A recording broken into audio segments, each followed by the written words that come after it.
Thank you. It's an honor to be here. I've never actually even been to Oxford before, let alone spoken here. And needless to say, it's a great honor to be on the stage with my friend and colleague and actually one of my intellectual heroes, Richard Dawkins. So, as many of you know, we have spent the last several years publicly criticizing religion, and I can tell you that what you hear back when you do that are all the reasons why most people think that's a terrible thing to do. And the reasons are not so numerous. It turns out there's not 100 ways or reasons to rise to the defense of God. There really are only 3. Either you argue that a specific religion is true, or you argue religion is useful in general, or you argue that atheism is intolerant or in bad taste or corrosive of something that's important in human life. And it's interesting that people rarely argue for the truth of religion. Even fundamentalists, I find. Fundamentalists almost never come forward with evidence for miracles or the confirmation of biblical prophecy. Some do, but for the most part, that's not even their primary concern. Rather, it's the usefulness of religion, especially as a framework in which to think about morality, that people are willing to advocate for, and the commensurate danger of atheism, that atheism is somehow corrosive of morality. Now, the first thing to notice is that as an argument for belief in God, that is not only a bad argument, that's actually a non sequitur. I mean, religion could be useful, but completely empty of content. It could function like a placebo. And beliefs, really, you can't believe something or shouldn't be able to believe something merely based on its utility. Beliefs are not like clothing. You can't adopt them on the basis of comfort or utility. But people of faith, really to a man, are worried that unless we have a universal moral framework, unless we have a sense that words like good and evil and right and wrong actually mean something, then humanity will lose its way. And I actually share that fear. And I should point out that not all atheists do, but I do. And I want to tell you when this concern was first seared onto my brain. I was at a meeting at the Salk Institute. I believe it might have been one that Richard was at as well. And I gave a talk about morality, and I argued, as I will here tonight, that morality must relate at some level to questions of human and animal well-being. And the moment we admit this, we can see that certain moral codes are in fact worse than others. And I cited as an example the misogyny and sadism of the Taliban as an example of an orientation that was obviously less good than others.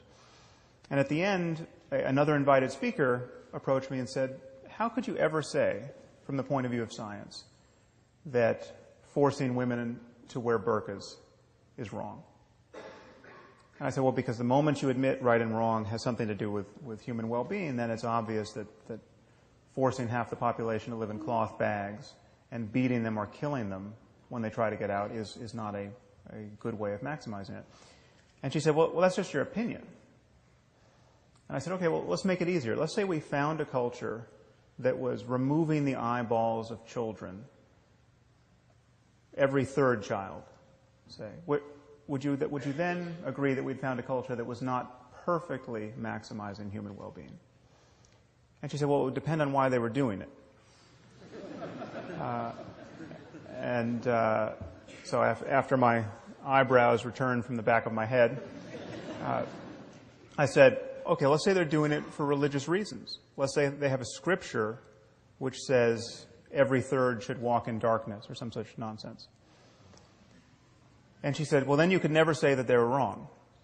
Now, you should know that I was speaking to a woman who was quite a sophisticated student of philosophy and science. In fact, she has since been appointed to the President's Council on Bioethics in the United States. She's one of 13 people advising President Obama on all of the ethical implications of medicine and progress in related science and technology.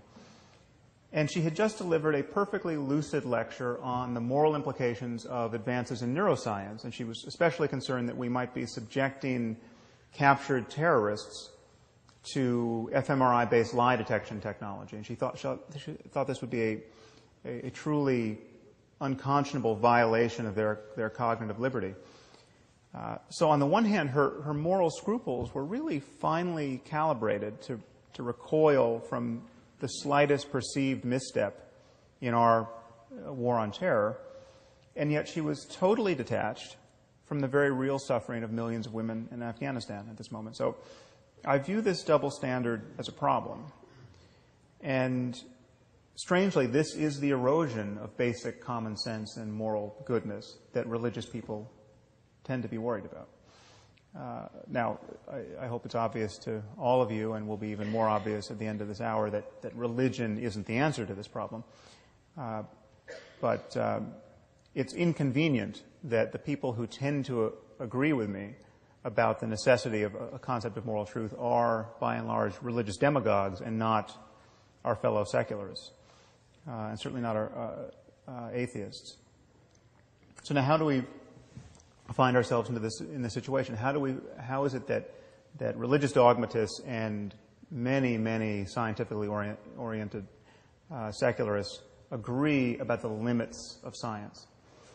Well, it's thought that there are two quantities in this world. There are facts on the one hand, and there are values on the other.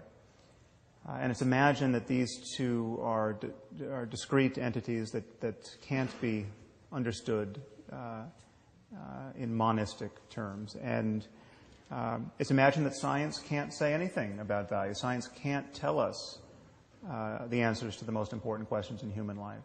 How should we raise our children? What constitutes a good life? In principle, science can't touch these things.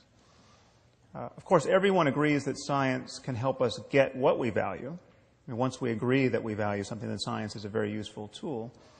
But it can't tell us what we ought to value. And so it's thought from the point of view of science that when we look at the universe, we just see one event following another. We just see a concatenation of causes. And there's no corner of the universe that announces certain events as good or bad or right or wrong. We make those judgments. But in doing that, we seem to be broadcasting our preferences onto a reality that is intrinsically value-free. And where do our preferences come from? Where do our notions of right and wrong and good and evil come from? Well, they clearly are the product of apish impulses and social emotions that have been drummed into us by evolution. And then they get modulated by culture. So you take something like sexual jealousy, for instance. We come from a long line of primate ancestors that were probably quite covetous of one another, despite the fact that everyone was covered with hair. And this possessiveness gets modulated by culture, and so we have something like the institution of marriage, say. And therefore, from the point of view of science, when you look at a statement like it's wrong to cheat on your spouse, it seems like that statement doesn't really track reality in any deep sense. This is just how apes like us learn to worry when we acquire language. It's just conventionally wrong. It can't be really wrong from the point of view of science. This is just an improvisation we're doing on the back of biology. Now, this is where religious people begin to get a little queasy, and I think they should. But they see no alternative, by and large, but to insert the God of Abraham into the clockwork as an invisible arbiter of moral truth. So it's wrong to cheat on your spouse because Yahweh deems that it is so, which is rather odd because in other moods Yahweh is fond of genocide and slavery and human sacrifice. Now I'm going to argue that this split between facts and values is an illusion. And my claim is that values are a certain kind of fact. They are facts about the well-being of conscious creatures. They are facts about the kinds of experiences it's possible to have in this universe. Now, in claiming that values reduce to the well-being of conscious creatures, I'm introducing two concepts, consciousness and well-being. Let's start with consciousness. This to my eye, is not at all an arbitrary starting point. Okay, imagine a universe without the possibility of consciousness. Imagine a universe just filled with rocks. Okay, there's nothing that it's like to be in this universe. Okay, the lights are not on in this universe. There's clearly no happiness or suffering. I would argue the concept of right and wrong, good and evil, simply doesn't apply. For changes in the universe to matter, they have to matter, at least potentially, to some conscious system. Now, what about well-being? It seems like the well-being of conscious creatures could be a controversial anchor for morality, but I don't think it should. Okay, here's the only assumption you need to make.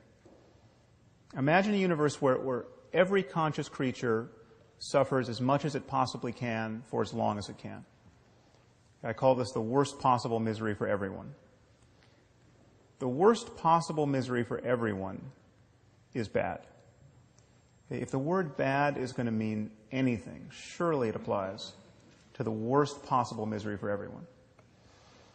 Now, if you think the worst possible misery for everyone isn't bad, or that it might have a silver lining, or there might be something worse, I don't know what you're talking about. And what is more, I'm reasonably sure you don't know what you're talking about either. The moment you admit this, the moment you admit that the worst possible misery for everyone is the worst outcome, okay, then you have to admit that every other possible experience is better than the worst possible misery for everyone. So a continuum opens up. And because the experience of conscious creatures is going to depend in some way on the laws of nature, there are going to be right and wrong ways to move across this continuum. It will be possible to think you're avoiding the worst possible misery for everyone and to be wrong about that and to fail to avoid it. This is, in some sense, a navigation problem. So here is my argument for locating moral truth in the context of science. Questions of right and wrong and good and evil depend upon minds. Okay? They depend upon the possibility of experience. Minds are natural phenomena. They depend upon the laws of nature in some way. Morality and human values, therefore, can be understood potentially in the context of science, because in talking about these things, we really are talking about all of the facts that relate to the well-being of conscious creatures. In our case, we're talking about genetics and neurobiology and psychology and sociology and economics. Now, I view this space of all possible experience as a kind of moral landscape where the peaks correspond to the heights of well-being and the valleys correspond to the lowest depths of suffering.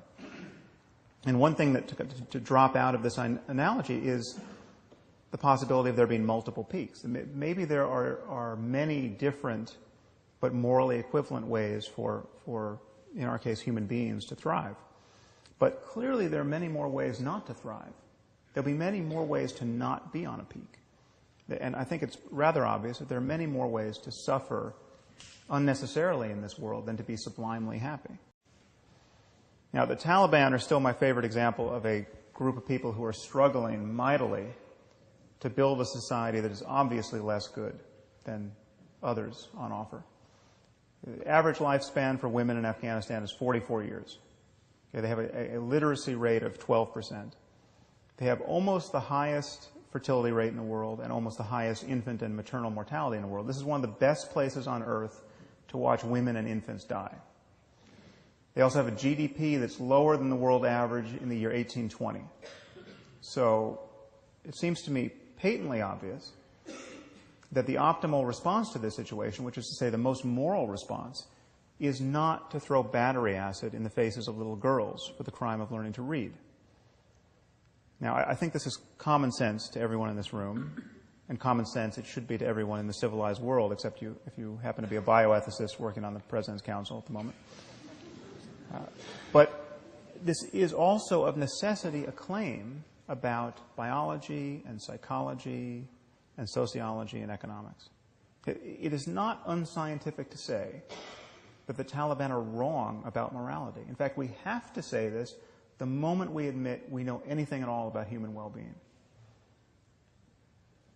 Now, some people with a little philosophical training may begin to wonder, well, who's to say that if a father wants to burn his daughter's face off with battery acid, he's wrong in any objective sense. Okay, who's to say we should value the well-being of little girls? Who's to say that the father doesn't have an alternate but also legitimate conception of well-being?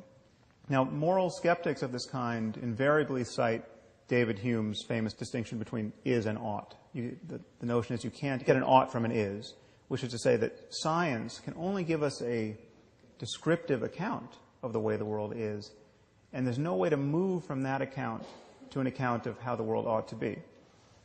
Now, I happen to think this is a trick of language. This notion of ought, this falls very much into Wittgenstein's notion of philosophy as a battle against the bewitchment of our intelligence by means of language. And people are mightily bewitched by words like ought and should and moral duty. Now, to ask whether we ought to avoid the worst possible misery for everyone,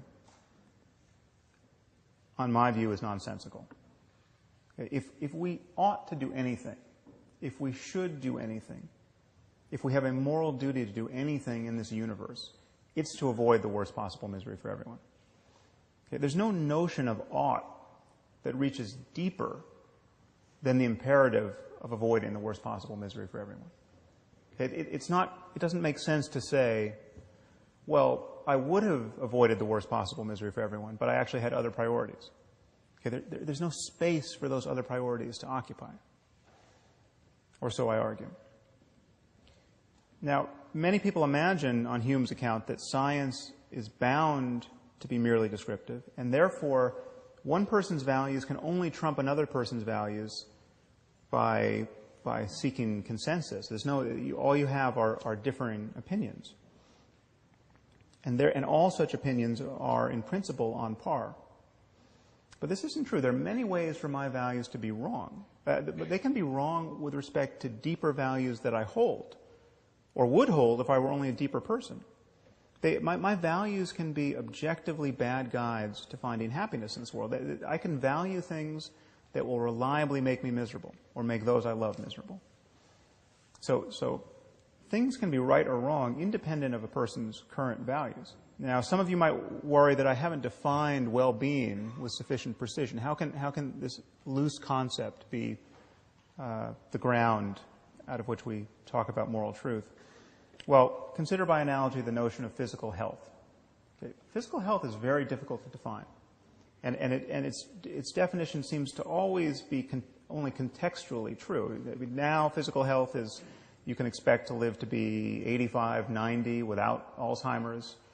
100 years ago, you could expect to live to the ripe old age of 40 or 50. Okay. It changes, and it could change to a great degree in the future.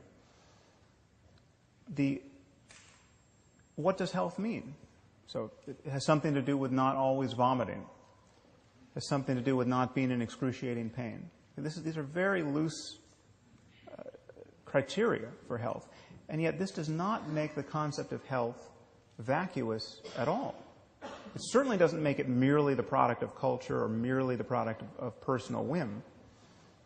And notice that no one ever attacks the philosophical underpinnings of medicine with questions like, well, who are you to say that not always vomiting is healthy? What if you meet someone who wants to vomit? Okay, what if you meet someone who wants to vomit until he dies? How would you argue that he's not as healthy as you are? Okay, yes, the very notion of health contains certain values. This does not make medicine unscientific. Okay, and I would argue that in talking about morality, we are actually talking about psychological health and the health of societies. The truth of this fact-value issue actually reaches deeper than that, because science has always been in the values business. We simply cannot speak about facts without embracing certain values. It's not that you can't get an ought from an is. You can't get an is without embracing certain oughts. You can consider the simplest statement of scientific fact. Water is 2 parts hydrogen and 1 part oxygen. Okay, this seems to be as value-free an utterance as human beings ever make. Okay, but what do we do when someone doubts the truth of this proposition? What if someone comes forward and says, well, I'm sorry, but that's not how I choose to think about water. What if someone says, I'm a biblical chemist and I read in Genesis 1 that God created water before he created light, which in fact it says in Genesis 1. So therefore there were no stars to fuse hydrogen and helium into heavier elements like oxygen. So there would have been no oxygen to put in the water. So God either there's no oxygen in water or God made special oxygen. And I don't believe he'd do that because that would be biblically inelegant. What could we possibly do with such a person? Okay. All we can do is appeal to scientific values. Okay. And if a person doesn't share those values, the conversation is over. Okay. We must appeal to the value of understanding the world, the value of evidence, in this case, some hundreds of years of evidence in chemistry, the value of logical consistency. Much of what we believe about the world is predicated on the validity of our beliefs about the structure of water. If someone doesn't value evidence, what evidence are you going to provide that proves they should value it? If someone doesn't value logic, what logical argument could you invoke to prove that they should value logic? And I think the split between facts and values should just look bizarre on its face. Because what are we really saying when we say that science can't be applied to the most important questions in human life?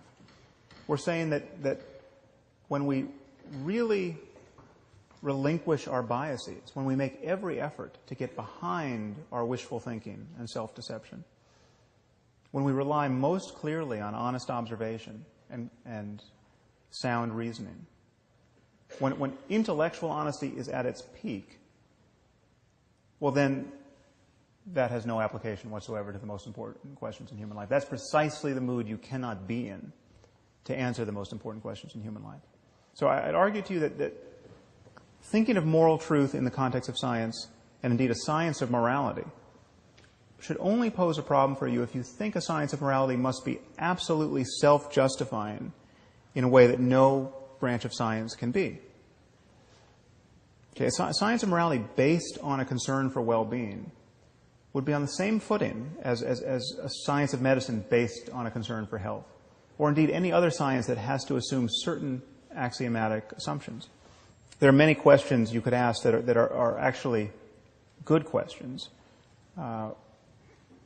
One would be, how would this work in practice? I mean, we often have values, genuine values, that can be in competition with one another. There can be trade-offs between values. How do we balance one person's well-being against the well-being of the group? How do we evaluate the consequences of our actions when the consequences seem to go on forever? So you take, for instance, this recent tragedy in Japan. Is this a good thing or a bad thing? Well, it certainly seems bad, but what if this causes us to handle nuclear materials so much more conscientiously than we ever would have in the future that it winds up saving millions of lives? Okay, these are all good questions, but I would argue these are not a retort to the argument I've given you. Okay, it could be difficult or impossible to answer some of these questions, but in every area of science, in every area where we acknowledge that truth claims are valid, there are an infinite number of questions that are indeed difficult or impossible to answer. This does not nullify truth claims. I mean, this is my favorite example of the moment is how many birds are in flight over the surface of the earth. Okay, we don't know, we can't know, we will never know, and in fact it just changed. Okay, there's no scientific effort that could deliver those data. And yet we know there's a simple answer. It's just an integer. This could well be true of certain questions about morality. This would not nullify the reality of moral truth. So in closing, I just want to remind you of why religion can't be the answer to the question of moral truth. Well, first, there's just the simple fact that all of our scriptures were written by people who, by virtue of their placement in history, had less access to scientific knowledge and what is now basic common sense than any person in this room. In fact, there's not a person in this room who has ever met a person whose worldview is as narrow as the worldview of Abraham or Moses or Jesus or Muhammad. These people knew nothing, next to nothing, that is now of the facts that are now relevant to us. in the 21st century.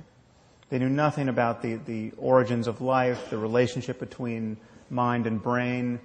They didn't know that mental illness was even a category of human suffering. They knew nothing about DNA or viruses or computation or electricity. None of this is in Scripture. Okay, they had no idea why people got sick and died. I mean, unless you saw someone stabbed with a spear, you had no idea why they died. And in moral terms, with a few notable exceptions, most of these people were no wiser than your average Afghan warlord today. Okay, the most had absolutely no notion that slavery was problematic, that there was something morally unsavory about owning people and treating them like farm equipment. Okay, Jesus and his apostles couldn't see that slavery was worth condemning. In closing, I just want to suggest to you that just as we don't have Christian physics, though the Christians invented physics, and we don't have Muslim algebra, though the Muslims invented algebra, we at some point will not have Christian and Muslim morality. Okay, the truth has to float free of these provincial ideas. What remains for us to discover are all the facts that relate to genuine questions of human well-being. And the goal clearly is to build a global civilization based on shared values. Now, it seems to me the only tool we need to do that is honest and open inquiry. And if faith is ever right about anything in this space, it's just right by accident. Thank you very much.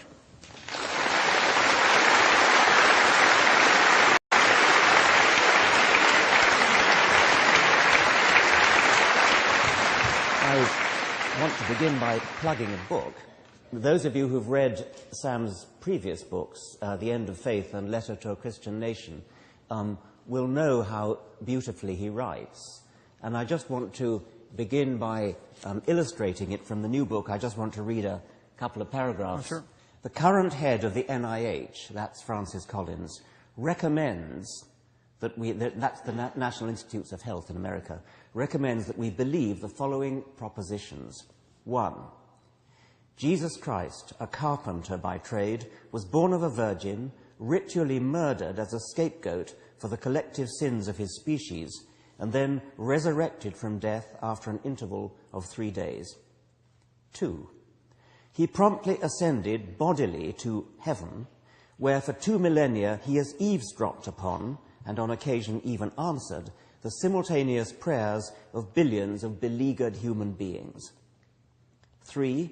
Not content to maintain this numinous arrangement indefinitely, this invisible carpenter will one day return to earth to judge humanity for its sexual indiscretions and skeptical doubts, at which time he will grant immortality to anyone who has had the good fortune to be convinced on mother's knee that this baffling litany of miracles is the most important series of truths ever revealed about the cosmos.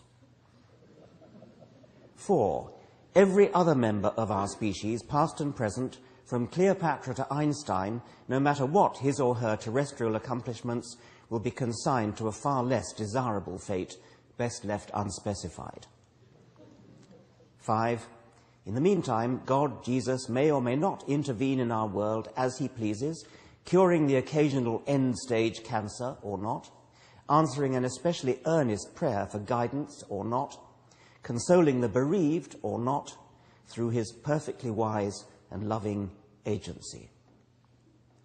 Just how many scientific laws would be violated by this scheme? One is tempted to say all of them. And yet, judging from the way that journals like Nature have treated Collins, one can only conclude that there is nothing in the scientific worldview or in the intellectual rigor and self-criticism that gave rise to it that casts these convictions in an unfavorable light. Well, there's a lot like that in the book, which I hope is enough to recommend it. But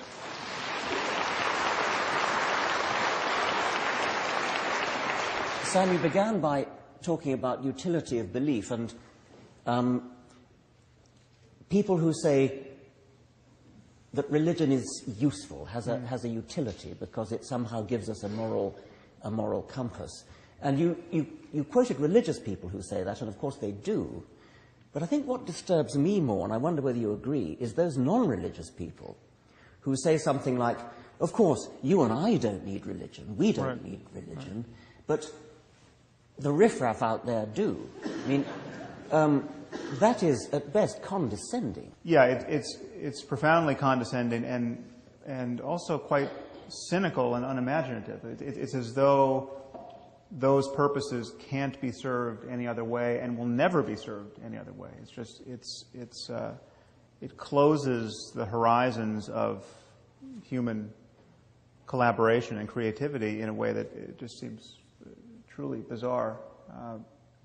So yeah, it's not a well thought out position on the part of our fellow secularists.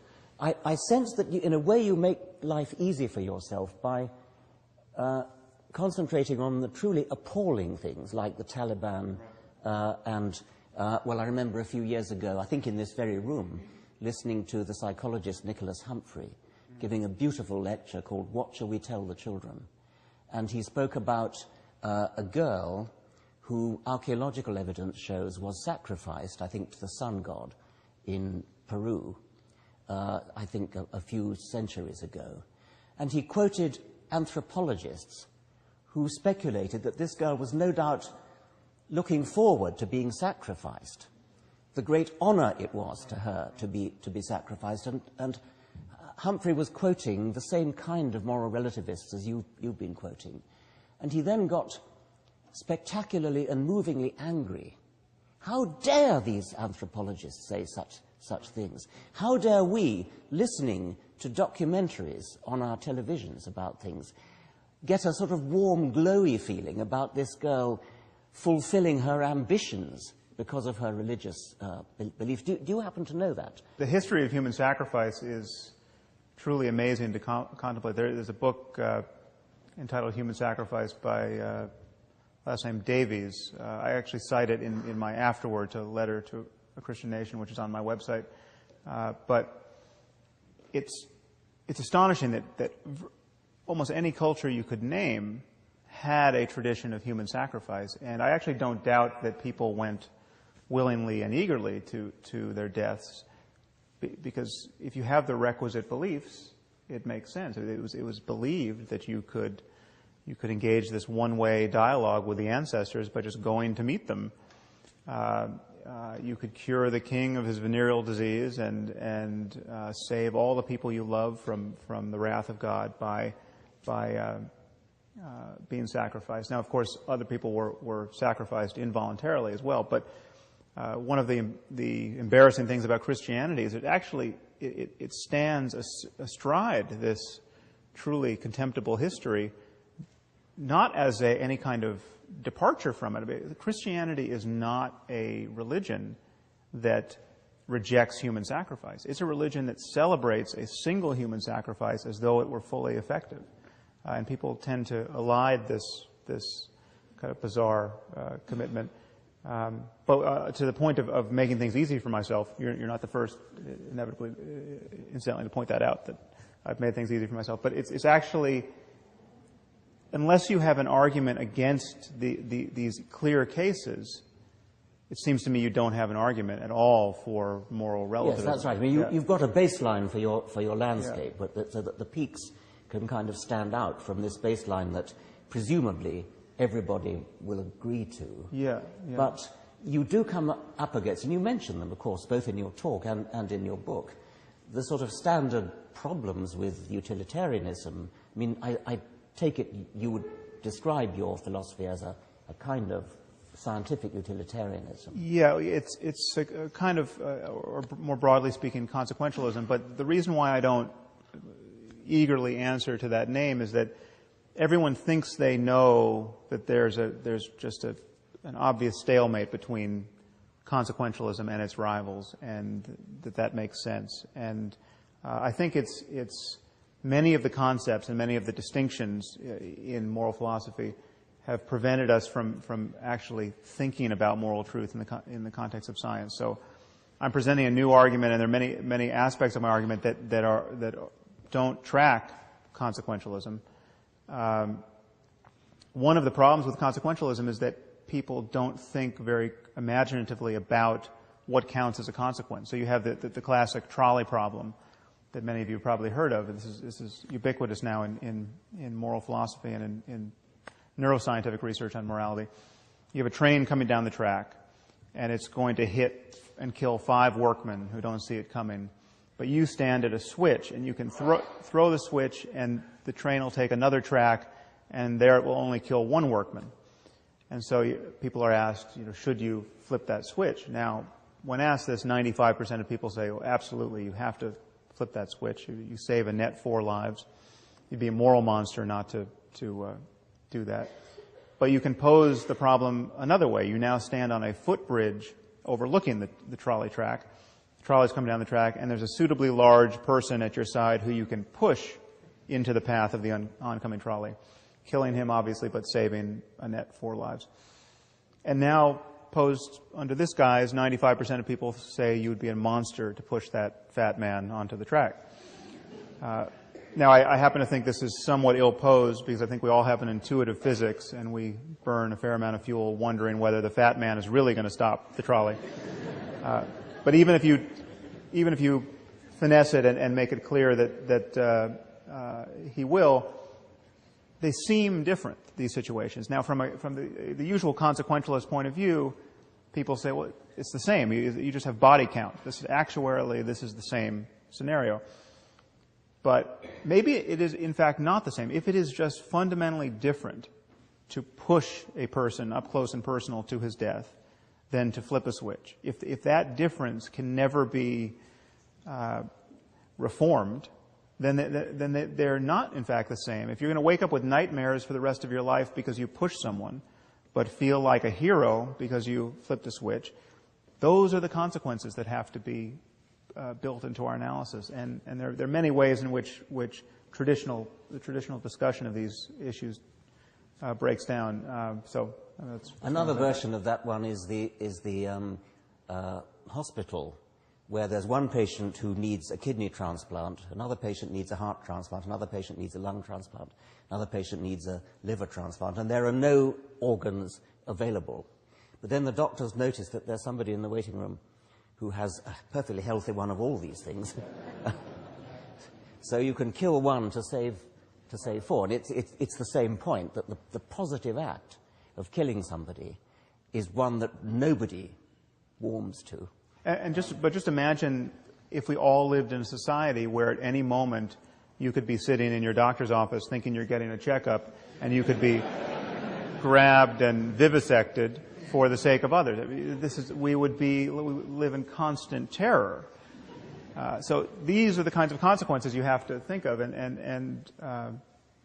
But again, my argument is, if something matters, it has to matter. It has to be amenable to a discussion of the conscious experience of conscious creatures. And so I use well-being as a kind of catch-all for that mattering. If it doesn't matter, it doesn't matter. If there are differences, if there are trade-offs in which we all recognize this is a different world, but it's sort of just as good as world A is sort of just as good as world B, but different, well, then it doesn't matter. If there's one slice of pie here, and if I get it or Richard gets it, the other can't get it, there is a zero-sum opposition here, but how different is a world in which he gets it versus the one I get it? Well, it's different to one of us, but globally speaking, it's not so different. These are issues in which we have to ask whether differences matter or not in some kind of global sense. Now, this doesn't necessarily give us guidance in every traditional moral conundrum, but my argument is that the most important moral decisions are ones in which it's not zero-sum. The most important moral decisions are the ones where all boats will start to rise with the same tide. I mean, just ask yourself, how good could human life be? I mean, how could we build a global civilization in which the maximum number of people truly flourish? Solving that problem is not going to entail working 1 billion people to death as slaves for all of our enjoyment. I mean, those are the kinds of examples that are given. We're so deeply social.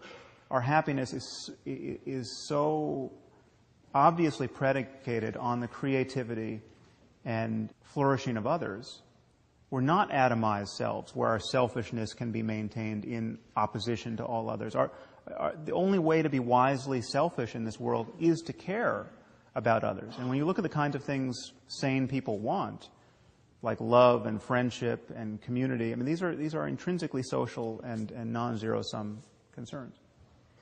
Another objection that you must meet all the time, I'm guessing, is the Brave New World objection. I mean, what if you could spray the whole world with a happiness drug, which made us feel good all the time and never uneasy, never unhappy? But then we would never, according to the savage in Brave New World, we would never appreciate Hamlet, we'd never appreciate Romeo and Juliet. Some people would say that we would lose an enormous amount, while nevertheless suffering would increase by possibly your criteria.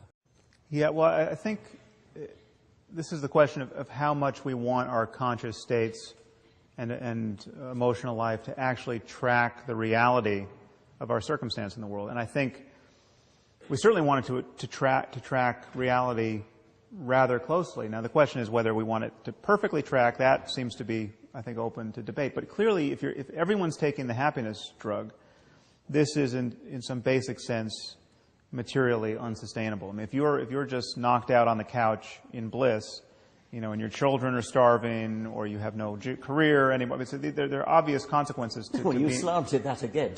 I mean, it wouldn't have to be like that. Well, no. But so the question is, it has to track to some degree. You have, and so then you kind of dial it back from the oblivion of the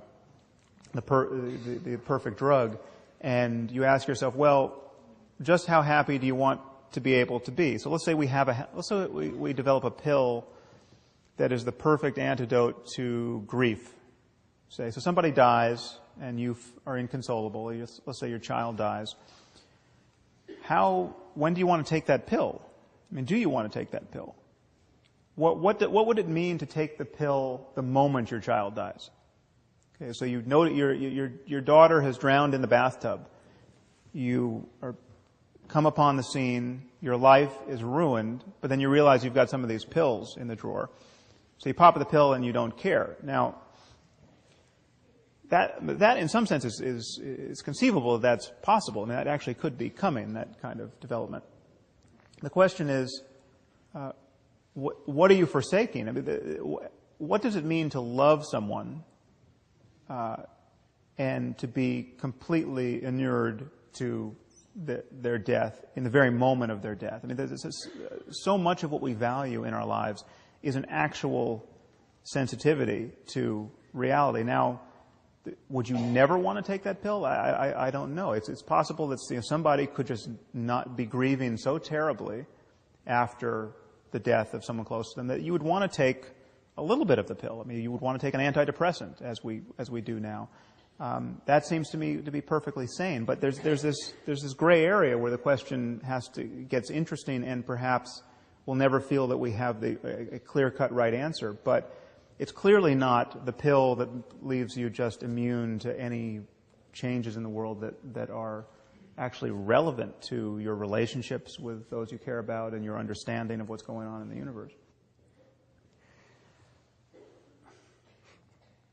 You're facing the classic problems that moral philosophers have faced for a long time, and you're well aware of them, and you've discussed some of them today, some of them in the book. There's the trolley problem, the problem of how you value human happiness against that of other species, which is in your book, but which you haven't referred to tonight. That's another difficult problem.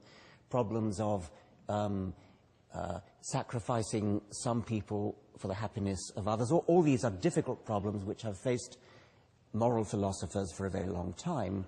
But you appear to be bringing to those problems a new thought, which is that science, as opposed to just philosophic thinking, reasoning, could help. Now, moral philosophy is the application of scientific logical reasoning to moral problems.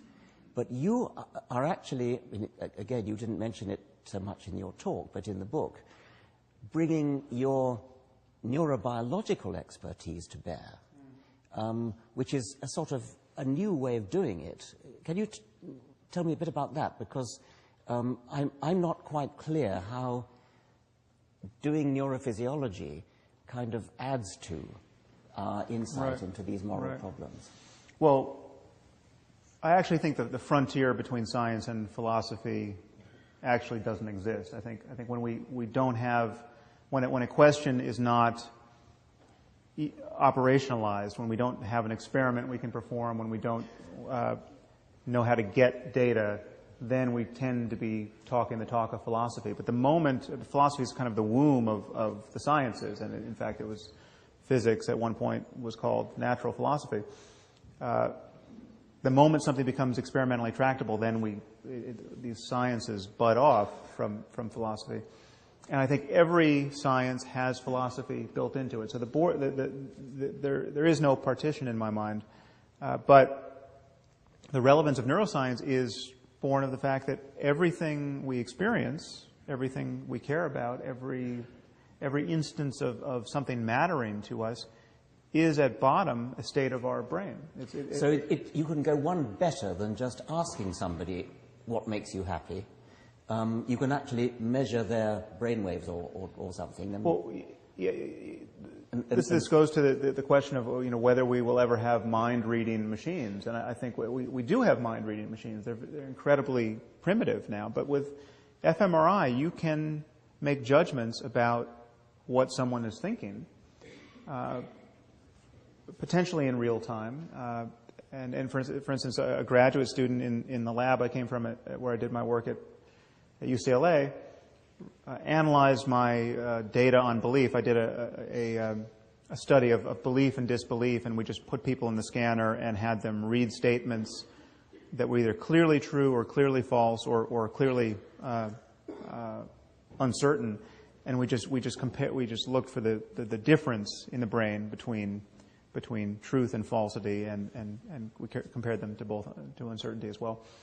And so I published a couple of papers on belief based on that. But then someone else came back with a different analysis that was called a machine learning analysis, where they actually looked to see if they could just, based on the raw data, determine whether a person believed something or not in any given trial. So on question number 75, did this person believe it to be true or false? And they could detect that with 95% accuracy.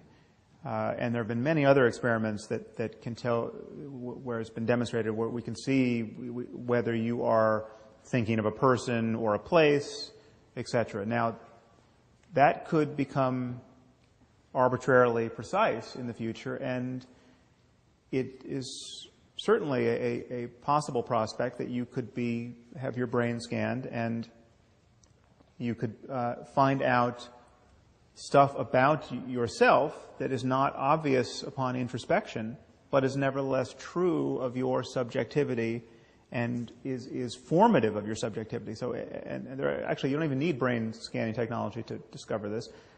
We know that if you are shown that a pattern of kind of racist judgment can be detected in virtually everyone, and certainly virtually everyone who thinks they don't have a racist bone in their body. I mean, if you show white people, pictures of white and black faces, they're going to much more readily associate negative terms to black faces than white faces. And this is something that they're psychophysical paradigms that make it just impossible to correct for this, and you are just embarrassingly slower to associate positive terms to another race. And everyone comes out of these experiments mortified, but it's just in fact true of you. Now, you could take that further and have your brain scanned and find out, how much do you love your wife. You could be shown pictures of your wife and think about your wife, and then you could think about your last wife, and some rather mortifying comparisons could be done there that you wouldn't want to talk about, perhaps. So this is, insofar as, and again, there could be some limit we would run up against with the technology. It could just be so, as a physical fact, that we will only be able to discriminate we'll only be able to correlate our subjective states with our neurophysiology only so closely. But I think mind-reading machines are a real possibility in the future. Some people would find this prospect very frightening, very alarming. Yeah. I think one of the most spectacular examples is the evidence that decisions are taken in our nervous system before we consciously know it. So Yeah. when we decide to do something, little do we know that several seconds earlier we've already decided, which is another example of where science can actually get inside our minds better than we can, so to speak. Yeah, and that actually torpedoes the whole notion of free will. I think you actually don't need a notion of free will in order to have a notion of moral truth. And this is something that is very counterintuitive to people. But we know free will is a non-starter philosophically and scientifically. Now, many people struggle not to admit this, but however our mental life is caused, it is caused either by prior causes or by some randomness intruding, but whether it's purely deterministic or there's determinate causes combined with some randomness, neither offer a space for free will to operate. I mean, just imagine if all of your experience were caused by someone at a computer just determining what you feel and do and say and want. That's clearly not a circumstance of free will. Now imagine if that person just was determining in all of that, but 10% of the time threw some dice or introduced some other mode of randomness into the process. That doesn't open up a space for free will. And we know, just as a matter of scientific fact, that everything you're consciously intending to do and wanting to do and judging to be good or bad is preceded by neural events of which you're not conscious. And of which you are not the author. We walk through life feeling that we're the conscious author of our thoughts, but you can't think a thought before you think it. So here's an experiment in free will. Think of a famous person. So do you have a famous person in mind? Well, why didn't you think of another famous person? I mean, you can't account for, if you thought of Ricky Gervais, you can't account for why you didn't think of Eddie Izzard. And that goes for every other move you might make that's starkly voluntary. Things simply spring into consciousness. Now, the reason why this is not morally important is what we condemn in other people is not the fact that they really are the ground cause of their actions. What we condemn are intentions to do harm, and intentions are still part of the causal framework. I mean, I only reach for this water because I intend to reach for it. I want to drink it. It's not like I can just sit back and wait and see what happens. The only way to get to the water is to intend to drink it. And so what we condemn in an evil murderer is not the fact that he truly and really and metaphysically is the source of his action. I mean, all these evil murderers have either bad genes or bad parents or bad lives or bad ideas or some combination thereof, and they're not the author of any of those things. But we still need to lock them up. When you go to death row and you interview the sociopath and you ask him, what are you going to do when you get out? And he says, I'm just going to keep raping and killing people. That should make it pretty clear that you want to keep him in there. But we would keep earthquakes and hurricanes in prison if we could. And we would never think they're evil earthquakes or evil hurricanes. And so there's some things would change about our notion of retribution, say, but the idea that we would have to lock up killers is not one of them. I think some people will feel quite queasy about that. I think it's extremely interesting, and no doubt questions will arise. I just got one final point to make. I get much less queasy, but a little bit queasy about completely junking the is-ought distinction in the following sense. People think that because I wrote a book called The Selfish Gene, I'm advocating selfishness. And so my stock reply to that is, of course, the is-ought distinction. And I presume you would subscribe to that in the sense that We do not wish to say that because something is, quote, natural, that because something is out there in nature, that therefore that makes it good. And obviously you're not advocating that, but that is sometimes what people mean by the is-ought distinction. You're meaning something much more subtle. But I just want to throw that in, that I wouldn't wish to throw the is-ought distinction out in that sense. Well, the idea that natural could somehow equate to good. Natural equate to good, so we all ought to go around with no clothes on, I mean, that kind of thing. Right. Obviously, there are many propensities we have that we've evolved to have, which we are busily trying to get rid of or overcome, and we're wise to. And that's at some point in the book I delineate 3 different projects, which I don't think we should confuse. The first project is to understand how we came to be the way we are, and this is very much your project of just evolutionary science. We have an account of how we came to be primates who have morally salient emotions like disgust, say. And that's a story for evolutionary biology and psychology. But there's another project, which is we can figure out how we can experience the greatest well-being based on how conscious states arise in the brain and how they're impacted by the world. And that's a very different project. That flies free of the perch that has been built for us by evolution. I mean, that's where we can talk about how to raise compassionate children, despite the fact that, and how we could change the genome to be more compassionate, if such a thing is possible. The question of whether all of that is possible is very different from the question of how we got here. And the third project is just to convince people to drop all of the moral commitments that lead to unnecessary human misery, and that's a political and it's a project of persuasion, and that is also distinct, and they often get conflated. I think we should open it up for questions. So I was wondering how the moral landscape feeds back on science.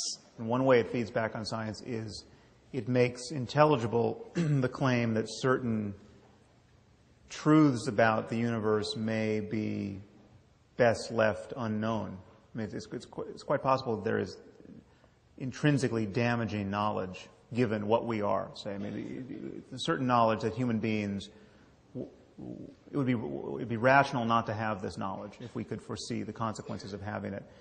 And I think we all understand this and agree to it intuitively. I mean, we're not committed to just the maximum dissemination of information, and we're not busily teaching everyone how to synthesize smallpox. You know, it's not. We don't want to just make sure everyone has these facts in hand, and it's rational not to want to spread that around. And I think we could find ourselves in an area of science where the downside of knowing certain facts, or certainly knowing how to act on certain facts, technologically speaking, if foreseeable, these things are almost never foreseeable, but if foreseeable, or in hindsight, we would say it would be better if we didn't pursue that. This is something that Dan Dennett has spoken about a little bit. That's intelligible to me. Now you're going to get the people who say, no, I just want to know everything, and my well-being is predicated on knowing everything. And I'm just not going to be happy if we don't know everything. That, I think, is very likely not an honest claim. And if you start looking at it, I mean, you just have to keep raising the stakes of the downside for that person to back off that claim, I think. You don't want to know everything if it's going to mean the world is going to be plunged into internecine horror for a century. So I hope that dealt with the spirit of your question.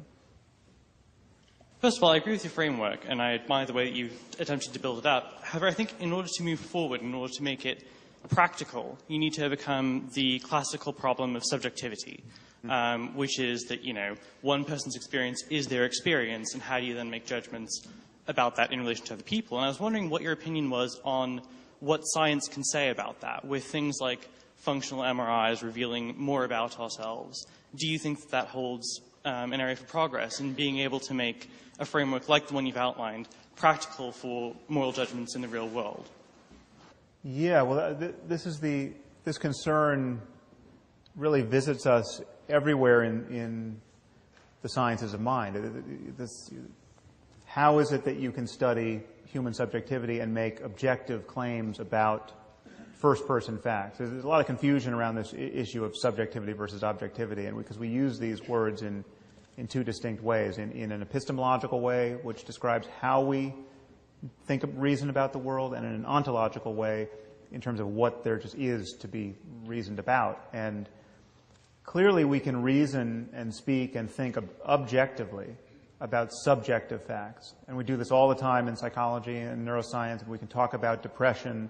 We can talk about what it's like to be you. We can talk about whether you feel the pain in your right knee or your left knee. These are subjective facts. These are first-person facts.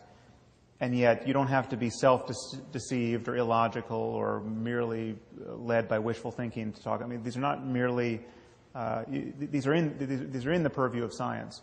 Now, it's always a tricky experimental question just how much you can take somebody's word for their experience. I mean, we're not incorrigible judges of our experience. We can be wrong. We can be self-deceived. You can put me in an experiment where I think I'm choosing something based on my previous history of liking red versus blue, say, but I have been primed unconsciously by the experimenters to choose what I chose, and I have absolutely no subjective insight into it, and yet it is actually, we can prove, the cause of my behavior.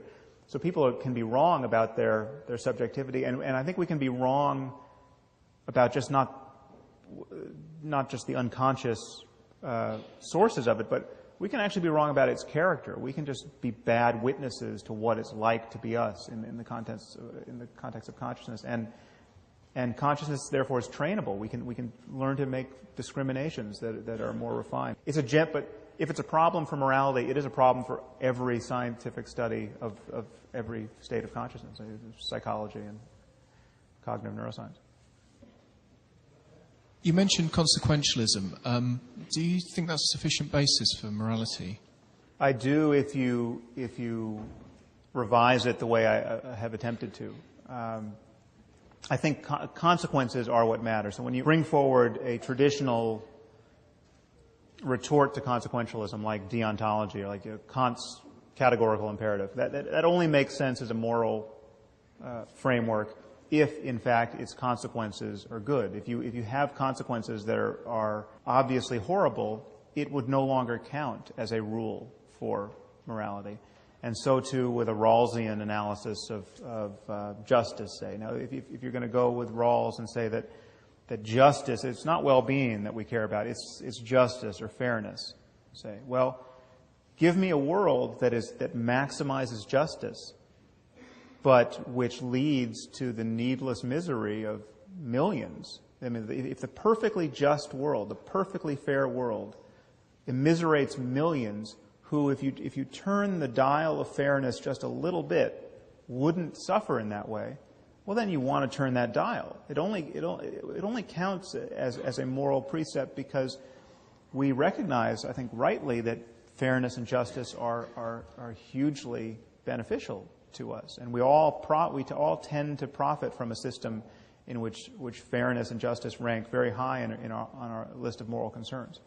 But I think the cash value is always the consequences in terms of what I'm calling well-being. And again, well-being is like health; it can keep absorbing the next thing we care about. If you come forward and say, no, you don't understand, there's this other thing that's so important that you are neglecting to consider, its importance is always going to show up in terms of positive changes in the conscious states of any conscious creature that could experience that thing. Yeah. This last hour has been a lot of fun to listen to because we've been engaging in what seems like a very thoughtful, fruitful, intelligent exercise in secular moral reasoning, which is an important thing to do. But I think why we all came here is because you seem to be claiming to do something much, much more interesting than that. Namely, that you could appeal to science to say something that's objectively true about morality, rather than simply use science as a way to feed us facts into the normal secular moral reasoning that we'd all like to think we could engage in. Yet when you put down the philosophical cornerstone of your case, you seem to appeal to common sense, sort of low-hanging fruit. Wouldn't everybody say it's objectively wrong, or it's really bad, as you put it, when you sort of qualify your statement? Wouldn't you say it's bad to throw acid on someone's face? We'd all say it's bad, but that's not the philosophically interesting case that you were proposing to make. So it seems like you may be caught between either making a common sense argument on the one hand, or an inability to define your position in a strong sense on the other hand. How are you making that really interesting claim that we can turn to science to tell us what's objectively morally true without simply referring to the low-hanging fruit of throwing acid on people's faces and so on? Yeah, good question. Well, the moment you grant that we're talking about well-being, that we're right to talk about well-being, we can't conceive of something else to talk about in this space, then all of the facts that determine well-being become the facts of science, because well-being is emerging out of the laws of nature in some way. Our conscious states are constrained quite clearly by the laws of nature, whatever they turn out to be. If they entail ectoplasm rising off the brain at death and going to the Christian hell, we're still talking about the way the universe is, and that would have to fall into the purview of some completed science. Now, obviously, there's no reason to believe in any of that. So you could ask a question like, just how important is compassion, say? I mean, what is compassion? What is the genetic basis for compassion? Is there what are the practices and uses of attention and institutions that allow compassion to thrive or diminish it? And if there's a trade-off, I mean, just how important is compassion, and how, if we have a tension between compassion and bureaucratic efficiency, say, what is the right balance there? Now, again, these are all the details at the level of brains and the level of lived experience are incredibly complicated. If you get to conditions where it's just not at all clear which way to go, you're getting to conditions where figuring out which way to go in detail would be incredibly complicated, much more complicated than economics. And economics is still struggling to be a science. But I mean, so clearly we don't understand economic systems with any real success at this point. We can keep being blindsided by how they behave, but nobody doubts that there are right and wrong ways to respond to a global banking catastrophe, say. And I think to carve out a space of truth, of real truth, a space where we recognize there are truth claims to be made about good and evil, or truth claims to be made about economics, all we have to acknowledge are the easy cases. I mean, that's why I appeal to the easy cases, because it's like, with economics, economists can disagree about how to respond to a global economic crisis. The science is such, and the complexity of the system under analysis is such that we may never be confident about the right answer, but we know there are wrong answers. If someone got on CNN and said, well, I've got the solution, let's just destroy all material wealth.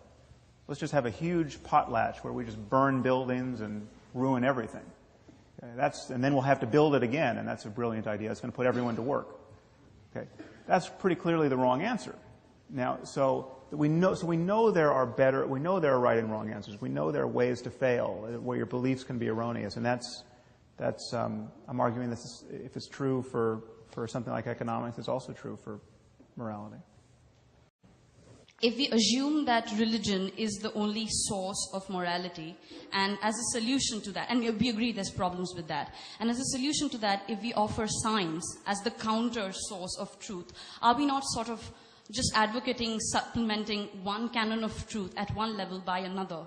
As opposed to which, as Professor Dawkins said, wouldn't the better solution be to advocate a scientific process of reasoning as a better means of achieving at morality than at science as a source of morality? So don't you think the focus of science should be on advocating an increased acceptance of scientific reasoning than as science in itself as a canon of truth?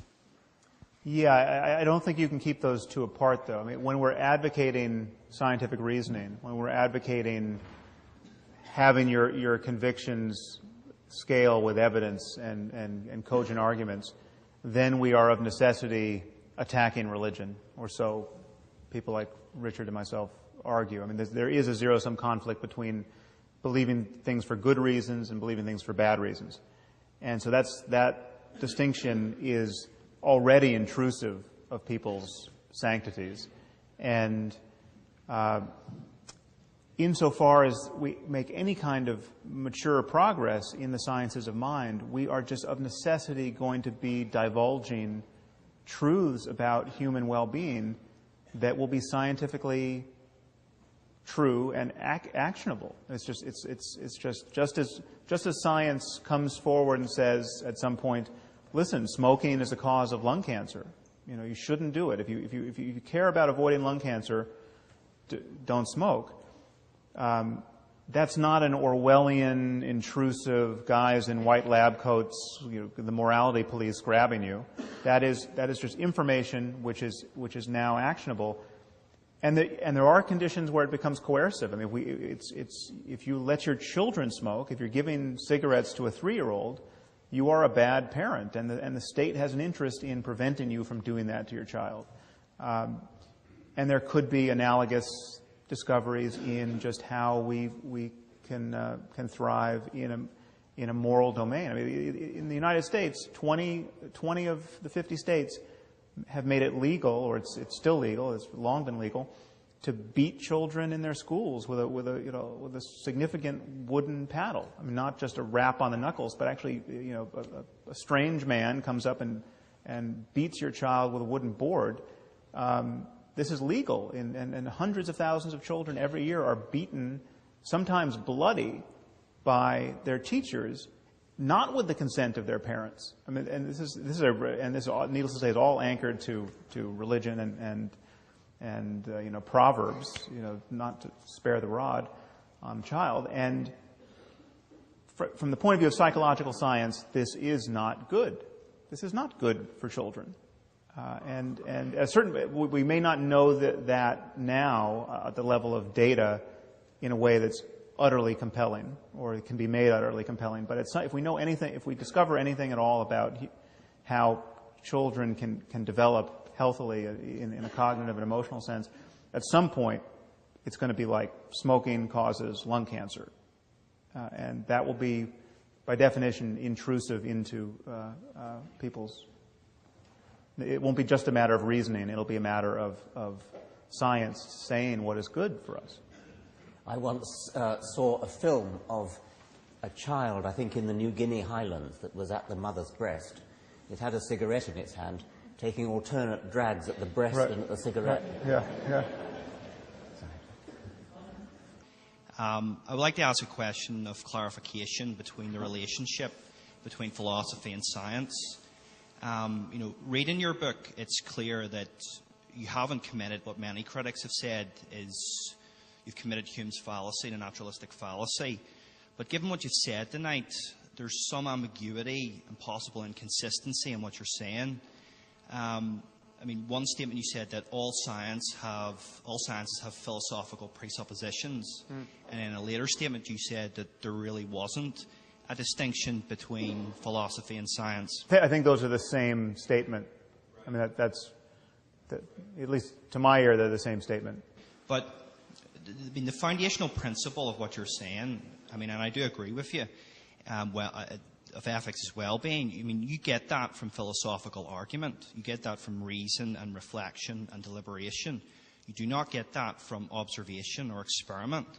But if you were to get that from observation and experiment, then you would be committing Hume's fallacy. You would be deriving it not from an is. Philosophy is intrinsically normative. Could you just sort of clarify the relationship between science and philosophy?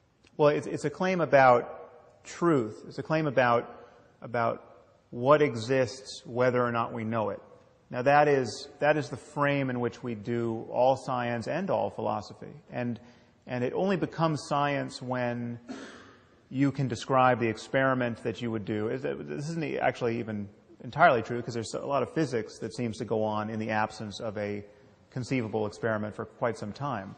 But physics gives us a picture of the world. Say, this is, the many worlds thesis of, there are multiple universes, say, that could have copies of ourselves living out different lives. Say, that's a physical claim based on some data, but we don't have an experiment that's going to resolve that now or perhaps ever. And yet it's a picture of reality that has scientific bona fides. It's a description of what exceeds our immediate purview. I'm saying the same can be said about the possibilities of experience. The same, it's just there are conscious experiences available based on what consciousness is and the laws of nature.